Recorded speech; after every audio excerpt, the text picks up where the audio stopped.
Yo, what's going on, guys? Crispy Flakes here. That's a phrase I've been saying on this channel since November 12th of 2012, man. Literally, I am coming up on my 10-year anniversary at the end of this year on YouTube, which is crazy. It's been the 10 greatest years of my life, no doubt about it. And I want to start this by saying I'm not retiring. This is not me quitting YouTube, nothing like that. I think it's something that I need to talk about with you guys and get your sense and feel about things before I ultimately make a grand decision about the trajectory of myself as a content creator, which is not going anywhere anytime soon. At least I hope. At least I hope, man. Okay, so here is where my mindset's been at as of late, and I really need your guys' opinion on this, man, okay? So, for the past few years, I have really struggled to adapt to this channel. I am very, very aware the cycle of a YouTube content creator. I've seen many creators go through it of you need to be able to adapt or you're going to get left behind. And this channel is getting left behind. Plain and simple, man. This channel, when I started it, was built off the basis of NBA 2K. My first few years doing YouTube, I strictly did like my team videos and stuff like that. You know, I was watching Chris Smoove like everybody was at the time I was doing that, man, a little my career and stuff like that. Then as a few years went past, I started doing like NBA 2K what ifs. That was heavily inspired, I believe, by Mike Korzemba. I remember Mike Korzemba, as far as I know, was the inventor of the What If series. He did, the long, more theatric, highly edited type of things. And, I remember I saw him doing that and I was like, I'm gonna start doing it in 2K. And I started doing that, like what if Kevin Garnett was back on the T-Wolves and, stuff like that, man. I remember that for some reason, that's like one of the first ones I did, I remember. Or like what if Derrick Rose never got injured? You guys know the what if videos that we've seen billions of now, right, at this point, right? And that was a good building point for my channel. I gained a lot of subscribers. It was a way for me to add my new twist to the very young NBA community at that point. I did my GM series. I did not invent that. I got heavily into Rebuild, which I think everybody credits CSB for doing those and everything originally. And Rebuilds have kind of been like the comfort zone that I stuck with for such a long time. Because when I first started doing Rebuilds, like my channel was doing great, man. Like people really wanted that type of content. And now it's gotten to the point where I still think there's an audience for Rebuilds and stuff like that on 2K. I also think there's a lot more people that do them now, and I think there's a lot of people that do them a lot better than what I do. And I feel like comfort within my own abilities as a content creator to say that. Like my style of Rebuild, just me recording them. I still like doing Rebuilds. I ain't gonna lie, like I still have fun doing them, but I also recognize where my style could get boring after a bit. Where it's like, okay, like we've seen these 1,000 times. We know what to expect out of a Crispy Flakes Rebuild. Like I'm not like arrogant enough to like be like, well, you guys should love my content every single day. Like I totally get it. I totally get why Rebuilds have started to fail on my channel, but also a mix of that they have been they have been around for a long time, and also 2K is not a good game, man. And that's not to say like 2K is like a bad game to the extent of just like it's a bad basketball game, because I do think there's always been things that need to be fixed about it. I just think that adrenaline, that excitement of NBA 2K is no longer there to the extent that it was when YouTube, when the 2K community first became a thing. It's just like people were seeing all these like these new NBA videos for the first time in a new light, and now that's been around for 10 years, it's like, okay, like you know what to get out. You know what to expect out of a 2K video. So if you can't really like bring something new to the 2K community in that sense, it's really hard to grow. I've always been really good about thinking of new ideas when it comes to 2K videos. I've done like, I don't know, man. There's just a lot of things over the years that I've tried out, and some ideas fell flat on their face, and other things continue to allow me to grow with it. The issue now is that I am a firm believer that everything that my skill set allows me to do has been done in the game of NBA 2K, and it's been like that for a few years now. This is not like a new thing. Like the past few years, I just feel like the NBA just tank has been just emptied out, man. And so it's hard to get a new audience. Now, obviously, some of you guys still really enjoy my NBA 2K videos, and that's great. I love you for that. But this was the first week that I looked at my YouTube analytics, and I saw for the first time that my channel is now losing subscribers. Like, there's been, for the past year, I'd be lucky to gain 100 subscribers in a month. Maybe, 400 subscribers in a month, man. If it's super good, maybe I'll get 1,000 subscribers in a month. Like, but it's gotten to the point where those numbers are gone. And it says on my YouTube Studio, which is the analytic page that content creators use to like see their stats, it says I'm negative 10 subscribers for the past 30 days. Which I know a big part of that is that, I ain't gonna lie, man. I do clickbait a lot on my channel. And that's not clickbait out of trying to be oh, I'm trying to like just get anybody to watch my videos. Ha ha ha. Like I realize how bad clickbait hurts a channel. I realize how bad it allows you to lose trust in your audience. But I think it got to the point where, I was clickbaiting titles, but I was still doing what I was doing. So people would watch it. They'd be like, well, he's clickbaiting and also the same content, which is just the recipe for disaster, right? I don't know what to do with this channel content wise. And that's the struggle I have, where it's like, this has been my baby for 10 years, man. Like, you guys see the finished, 10, 20, 30-minute video every single day. Like, you see the finished product. But I genuinely mean, while this is the greatest job I've ever had, there is a lot of, like, additional sacrifices that come with being a YouTuber. And there's also a lot of comforts that come with it, too. I am able to create my own schedule to an extent.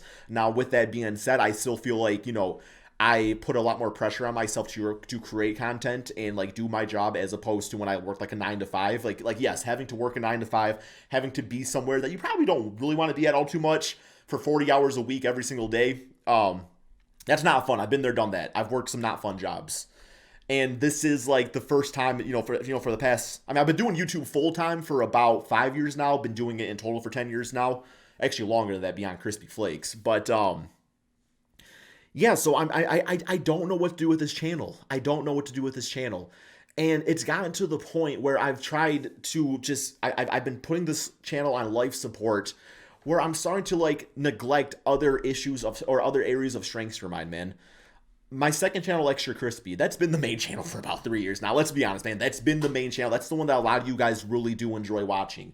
And I love doing those videos. I love doing those videos. The thing is that I feel like I could give a lot more to that channel if I focus on it a lot more, man. I feel like I tend to split my audience. Like, if a big player gets traded, my initial reaction is like, okay, like, should I post this on my second channel, Extra Crispy? Like, should it go over here? Or should I post it over on my main channel, Crispy Flakes, and hoping that video, gets a spike and it breathes a little bit of life back in the main channel again? Where in reality, by doing that, I'm splitting my audience. I'm having some of my content over here sometimes, and sometimes it's over here. And it's just like, as opposed to just putting it all in one place.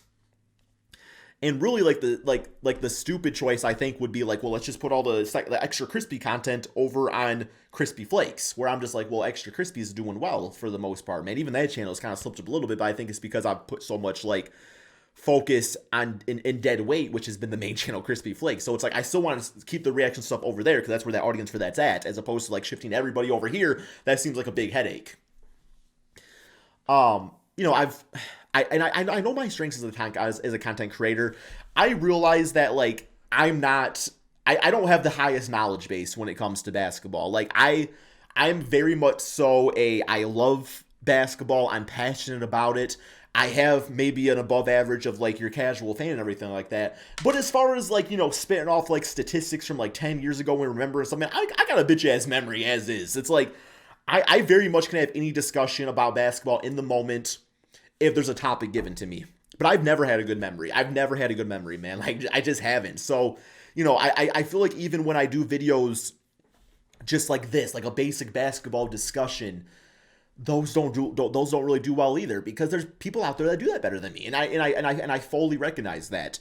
I think as a reaction channel, I think I excel there, man. I feel like I have a personality, and I think I have a way to connect with the audience, and just like an energy that I do really well with the reaction videos, and that's my bread and butter, man. Like, that's what I've really been good at. And recently, within the past few days, I started really posting heavily on TikTok. Like, that's an avenue I really want to focus on. And I feel like to give myself to the second channel, Extra Crispy, I feel like to give myself to the growth on TikTok, I feel like I'm doing myself a disservice if I don't go all in on that because I'm trying to keep this channel over here alive, man. So does that make sense? I hope that makes sense. But also I'm struggling with too, where it's like, man, letting go of something that you put so much of your life into, when you made so many sacrifices, and man, friends, family, man, I want to go to this family outing, I want to go to this party, I want to go to this social gathering, but hey, like, I also kind of want to make like YouTube videos today because it's my job and I love doing it, and like, you guys deserve, that every single day. And I know with that mindset, there's gonna be people in the comments saying, "Oh, Crispy, you deserve a break," and stuff like that, or take some time off, Crispy. I don't want to do that. I love this so much. I can't stress how much passion and meaning you guys have given my life every single day, man.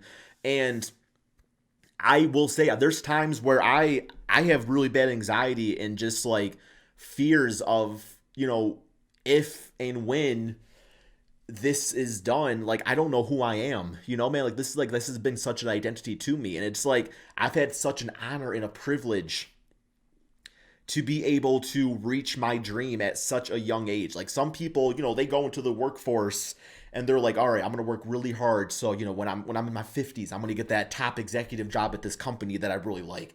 As opposed to, like, I'm going to be 30 in about a month now, man. And like, I've gotten to live my dream. So my issue is that this is still my dream. And there's aspects of my dream that I now am witnessing is dying. And it's like, I want to fight so hard to continue doing it. Because when this dream is dead, I don't know what happens to me. I'm like, well, what is my new dream? I don't have that passion, because my passion still lies and remains with doing this and entertaining you guys every single day. So, it's very much a case where, do I have to let go of this part that I built so much on to remain to give my full efforts towards other parts of my content creation? But I don't know, man. Like, have I fallen too much in love with this specific channel where it's like, just naturally through the course of growth, I need to check, I need to focus more on, TikTok and my reaction channel and stuff like that. So that's where I'm at with things. If there was a way I could make content on here where I feel like it wasn't splitting my audience, but also something that I felt like I could do daily and not get burnt out over, I would totally do it. And it's kind of funny, man, because like sometimes I'll ask like what should I do? I'll post on Twitter, like, what should I post on this channel? Like, what do you guys want to see? And it's funny because like a lot of the responses are like, Crispy, you should do like some what ifs, man. Like, what if Kawhi Leonard never left the Raptors? And it's like, that's just a lot of what I've been doing, and it's also a lot of like what I've been doing and trying, and like it still leads to like my channel just on this rapid decline. So my mindset is that I need to put this channel into dormant until the day I can think of a fresh new idea and give you guys just not clickbaity, just, going through the motions content. Because that's what this channel has been for the past, I would say, 2 years. I've been going through the motions, man. I've not been passionate about the content I've been posting on this channel, man. I've been passionate about the second channel because I see how much you guys like it, and I know how much I enjoy doing it. I've been really passionate about TikTok, just doing it the past few days, because you guys go watch my TikToks, man. Like, my energy on those videos is nice. Like, I'm just like, it's like, I can see it within myself. And my mindset is it's time to let go of this channel for now. And that does not mean forever. But I think it's time to focus on maybe some other things until I can decide what to do here. So, have a wonderful day. Have a wonderful night. Whenever you're watching this video, please remember to subscribe, or don't. Peace out, my friends.